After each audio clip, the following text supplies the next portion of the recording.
Hello, hi, welcome back to another vlog. We are doing our July, August and September wrap up. I'm doing them kind of like quarterly now at the moment, so the next one will be October, November and December, which is crazy. The fact that we have like 3 months left of the year is insane to me. But anyway, I think I talk about that every time, how life is just going so fast. We do have July, August and September wrap up. July was definitely the best out of all 3 of those months. I did enjoy the books that I read in July, which is great. We also have like a 5-star read and a 4.5-star read in July, so that was fantastic. However, we do have a lot of DNFed books. I did not finish a few of the books. I'm at the point where if I'm reading a book and I'm honestly not enjoying it, I'm not going to put myself through the pain. I do still count it as something that I have read, especially when I've read halfway or over halfway. I will count it as a book that I've still read, but there is a lot in here that I did not finish, which was disappointing. A lot of the books as well, I don't have the physical copy of. They are either on my Kindle or are audiobooks. So let's dive in. Okay, so the first book that we have is actually my 5-star read of July, and that is Not in My Book by Katie Holt. The fact that this is her first book that she has written is incredible. She did such a good job with this book. It was a 5-star read for me. I loved everything about it. So we have Rosie and Aiden, and they are in like a writing class together. They hate each other. They're in a writing class together and they have to write a manuscript, like a romance novel. He thinks romance novels are pointless. And of course, that's all she writes and reads is romance novels. So they work on a romance novel together to like pass their class. And things start to happen as they're working together. And I love it because we get the insight of their book that they are currently writing together, as well as the book itself, right? So we get like 2 books in one almost, and the characters in the book are falling in love, and then obviously the characters in this book is also falling in love. I just loved it. It was truly enemies to lovers. It's a slow burn. He falls first. Like, it's everything that I want in a book, and I loved it. I love that they were writing, so that was also really fun to like listen to them write, and then the fact that they're in a writing class is really cool. So yeah, I loved this book. It was a 5-star read for me. I am looking forward to anything else that she brings out. Hopefully something next year, we'll see. A very close second to Not in My Book was Close Protection, another debut novel or author. She did such an amazing job. Apparently she is a TikToker. She's quite well known. I don't actually know who she is, but I think she did a fantastic job with this. I loved it. It was a 4.5-star read for me. She did a fantastic job. Honestly, she really, really did. So we have a fake dating trope in this one. We have the girl who is Daphne. She's lived a very privileged life.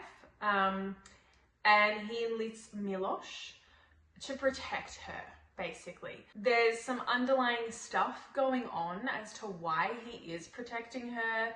Some interesting stuff's going on in the background of this, but there is a threat against Daphne's life becomes very real, and Milosh vows to do whatever it takes to keep her safe, which is conveniently fake dating her.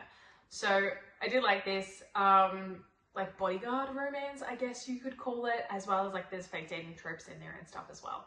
I enjoyed this book, and I thought the romance element of it was cute, and it was enough to satisfy, and I think that was good. A book that I DNF'd in July was The Rose Bargain. I read halfway to more than halfway of this book, and it was just not for me. I didn't actually like it. I thought it could have been done a lot better than what it was, unfortunately. So we have a group of girls. It's like a debutante almost. They're competing for a Fae Prince. It also wasn't as like fantasy as I wanted it to be. So they are competing for a Fae Prince to marry him, and they have to compete in all of these different games, basically, and survive the games. And I think it's his mum. And the mum is like an evil mum. Like, we hate her. Anyway, she's doing all this horrible stuff to these girls so that they will lose and not marry her prince, her son. And if they lose, they can't get married ever again in their whole entire life. They will not be able to get married. So they take this risk. Then there is something with the prince's brother. So the girl ends up liking the brother and not the prince. And it was a whole thing. And I don't know, I just didn't like it. And I thought that it could have been done a lot better. So I DNF'd that one because I didn't really want to waste any more time on it. Then we have Wings of Starlight, which is here. Wings of Starlight, she is beautiful. The fact that she was only $12 is crazy to me. I'm not gonna lie, I also did not finish this book in entirety. Okay, I read a lot of it and I will finish it. I will 100% finish it. I'm enjoying it so far. I will definitely finish it. I love it's so nostalgic to me to be back in like the land where Tinkerbell is. Like, it's Pixie Hollow. It's so beautiful. It brings back all of the memories of watching the Tinkerbell movies. I love them all, and I thoroughly enjoyed being in this world.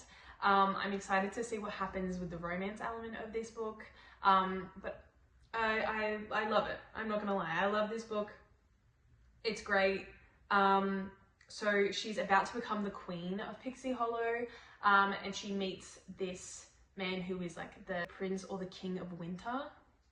And they've been told a lot of bad things about winter, so that's like no one ever goes there. But she is journeying over to winter to see what it's all about so that she can become a better queen of Pixie Hollow. Anyway, I'm excited to finish it. I have not finished it. However, at the moment it's sitting like a 3-star for me. So that was 4 books, I think. 1, 2, 3, 4. 4 books in July that I read. So let's move on to August.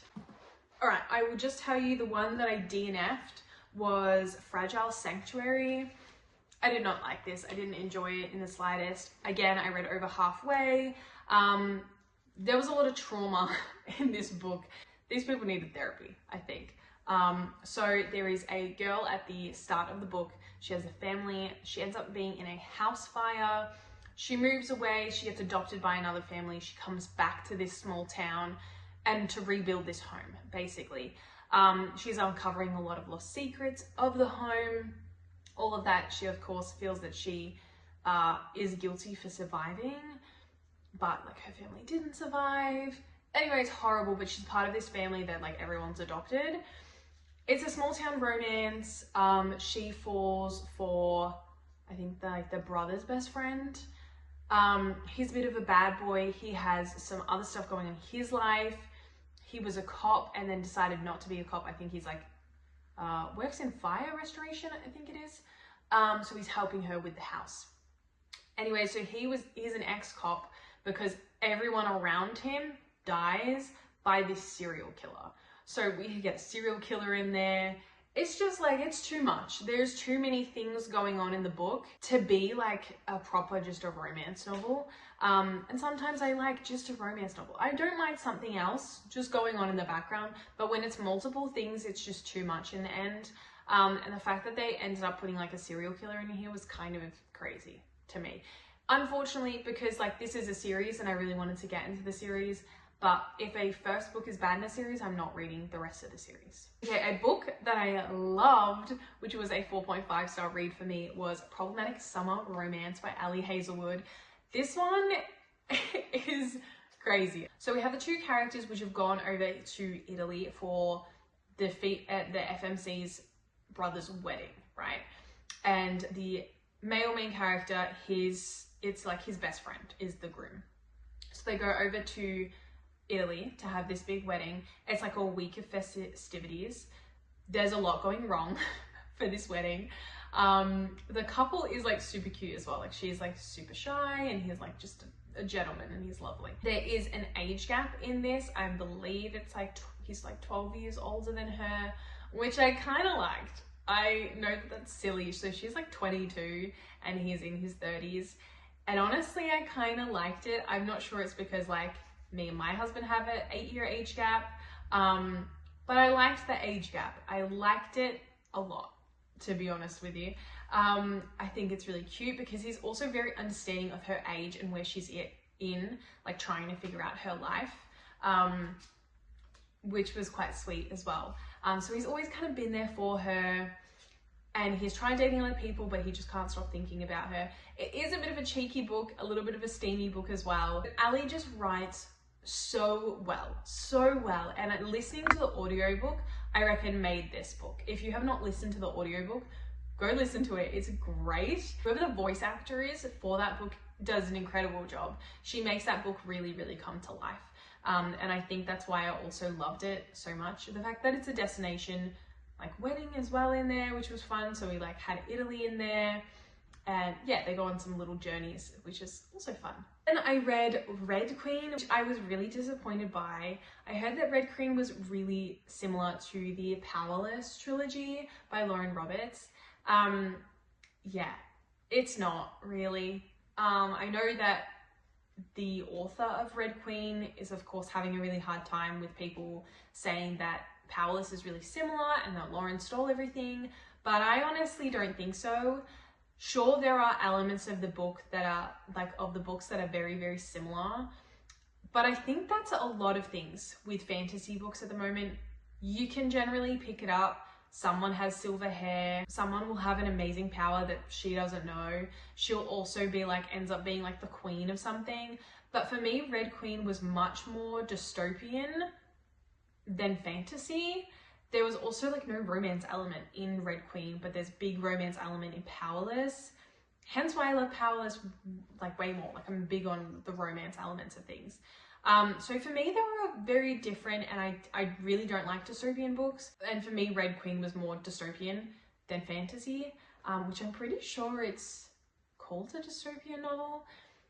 Anyway, I just didn't like it. It was also very political, which I think that Powerless is in some ways, but it's not the whole book.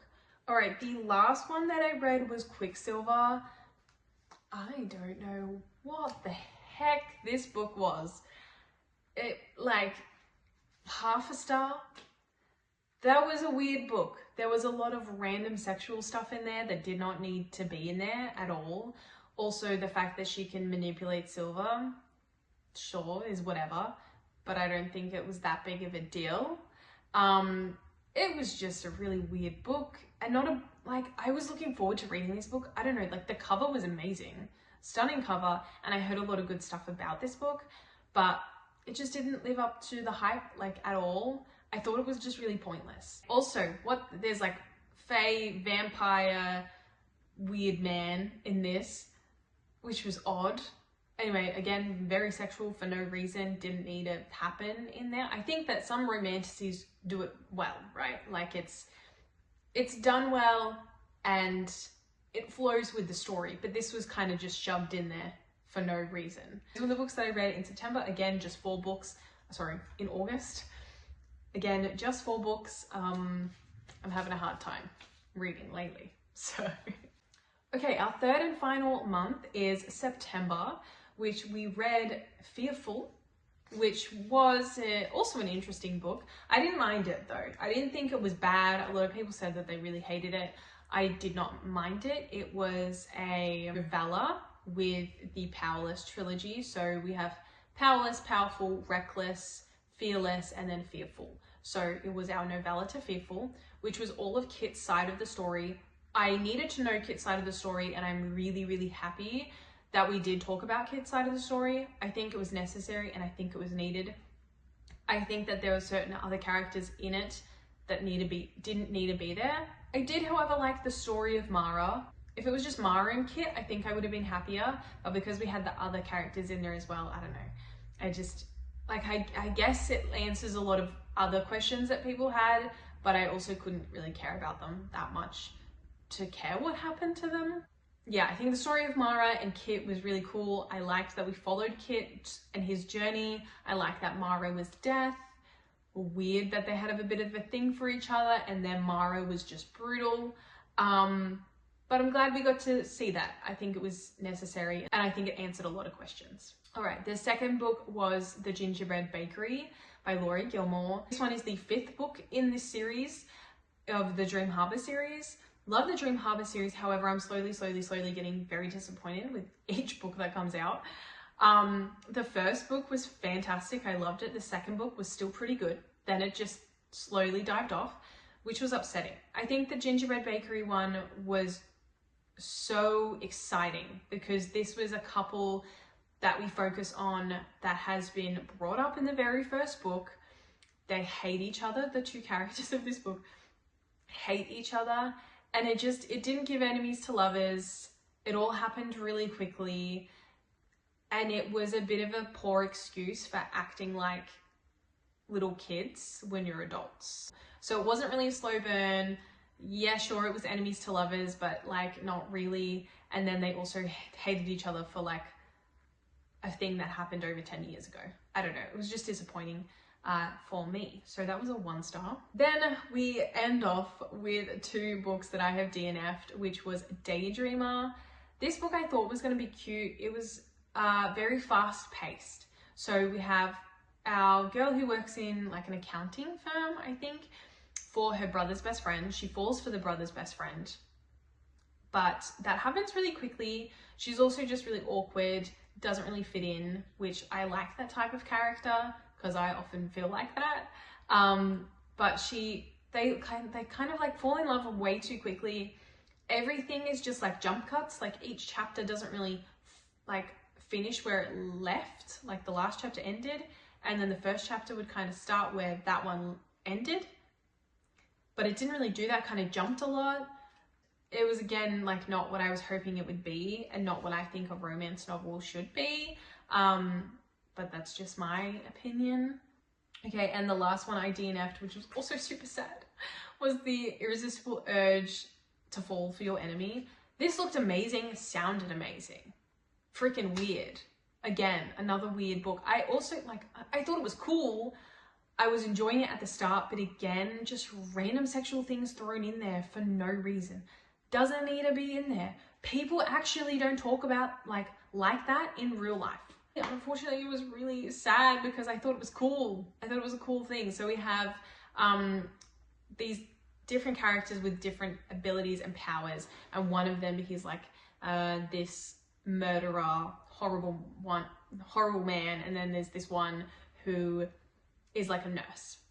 And so the horrible murderer guy, his magic is running out and then he will die, basically. So he goes to her because he knows that she's studied this before and that she can help him. So she ends up saying yes because he offers a large amount of money to the clinic that they work at in order to help people. So she was like, okay, sure, I'll help you out then. So they go on this whole journey, and then of course they end up falling for each other along the way, and they hate each other. So we love a good, like, it had so much potential. I just hated that they chucked in so much sexual stuff at random points, but then it got like more and more and more as the book went on, and I just couldn't do it anymore. I was just like, okay, well now the book's just all about this and not actually about the storyline. So yeah, I was also disappointed in that book. Hopefully in October, hopefully we'll have some better reads, but I think with all of these books that I've DNF'd, it's just like making it harder to want to read. And I also don't have much time to read anymore. So when I do read a book, I want to like actually enjoy it. And I think all of the books that I have read short, I've had some great reads. Like I've had some 5 stars and I have some 4.5 stars, which is so good and makes you feel like, oh yay, I want to read more books. But because I had so many recent DNF'd books, I can't be bothered anymore and I need a good book. Anyway, so we'll see what October holds for us.